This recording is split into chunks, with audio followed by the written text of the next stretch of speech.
Today, we're joined by Michel Chambon. He's a research fellow at the Asia Research Institute, National University of Singapore. As a cultural anthropologist, he specialized in the study of Chinese Christian communities, Catholics, and Protestants. He has spent years of research in Hong Kong, Taiwan, and mainland China. Something happened, and not many news outlets have picked up on this. And I think it's something interesting that people should know what's going on in the rest of the world, especially in this case when we have Nancy Pelosi. We know about her visit in Taiwan. But something else happened. This happened over in Europe. Could you explain to us, Michel, what happened? Well, basically, we're just commenting on a tweet that I don't think deserves much attention, but it's still meaningful and a little concerning. It was a tweet from the Chinese embassy in France, presenting a picture. So it was 2 days ago, presenting a very modern style, like a game, online game picture of basically a witch entering into a room where there is a baby sleeping on a bed, and basically she's going to attack him, and there is a dad standing by, and clearly it's a communist guy who is going to protect the baby. So there is a sentence that basically says no one wants war, but a father has to protect his child. And that's the picture that I've been running around on Twitter, but not much indeed.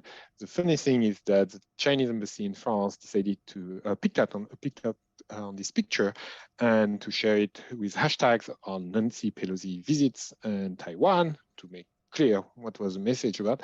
But what concerned me more is that they added in Chinese the term Mary, baby thief, and signed by the unicorn band, which is like quite mysterious from an embassy. Maybe not many people know, but there's a long history, not just with the Communist Party, but with the Imperial China.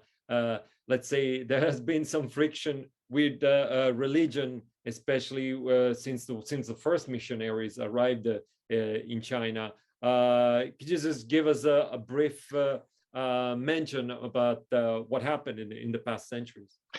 Well, it's at least the past 15 centuries, because Christianity has been in China for at least 12 or more, 14 centuries. But during modern periods, the relationship between Catholicism and Imperial China was not always easy.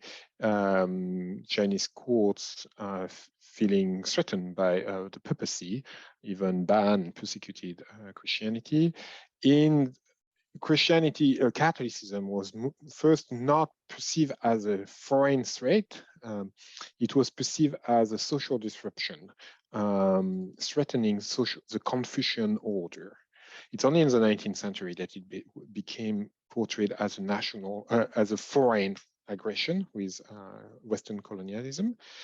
Yet, at that time, another reality is the Taiping Rebellion that some people may have heard about. It's a fascinating phenomenon where some Chinese people picked up on Christianity, created an entire millenarian cult, and that ended up in the death of more than 20 million people.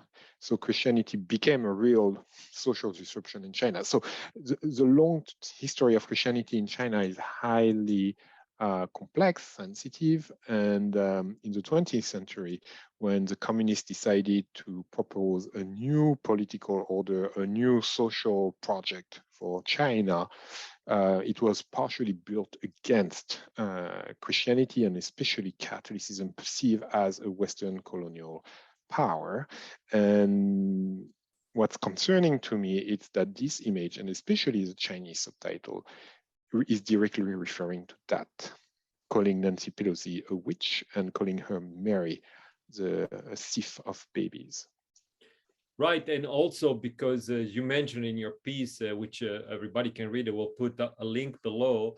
It's in UCA News. You mentioned this stealing the baby narrative And could you tell us a bit about these rumors? Yeah, so during the Mao era, the first part of the 20th century, Catholics communities, and especially Catholic orphanages and hospitals, were attacked by Chinese patriots for supposedly stealing babies, killing them, stealing their organs, or all kind of crazy rumors. And so it has been very powerful and strong rumors in China that nuns have been killed for that. Many religious orders had to escape or fled the country. So that has some kind of traumatic memories in Chinese Christianity. It's a very sensitive topic and very anti-Christian symbols. Of course it does. And I mean, just one last question. We'll make this brief, but why do you think, because I've done a quick research online and nothing comes up, no other comments about this, let's call it a little event, because I mean, it's still the embassy, the official embassy of China. People think it's a joke. It's the embassy of China in France, and there's only one. And so why do you think? I mean, this is speculation, but why do you think no other outlets wanted to touch this? Because it's thankfully it's still marginal in the Chinese political sphere. Clearly, it's a very marginal strain within Chinese leadership that dare to put this kind of anti-Catholic comment online. It's still the Chinese embassy. And what is concerning is that it's acceptable, it's tolerated, and it's still there. Everyone can go check right now. I don't know, in a few hours. So it is marginal. I don't think we should give it too much attention, but it tells us something about how China's leadership is, how to say, observing different possibilities and reviving different kind of communist legacies. And basically, I wanted to share with Chinese leaders that I hope that they will not go for this kind of very narrow-minded anti-Catholic strategy to mobilize nationalism. I do not want to comment on Nancy Pelosi. I'm not qualified for that.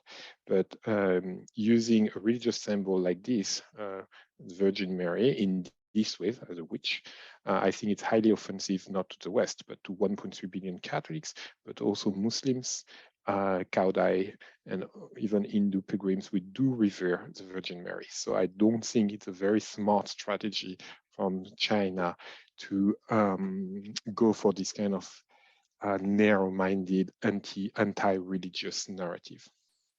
Right. So let's hope, like you said, that this is just a one-time thing, that it's maybe a product of somebody who didn't put too much thought on it, and hopefully we won't see this again. Well, thank you so much, Michel, for talking to us. You're welcome. Bye.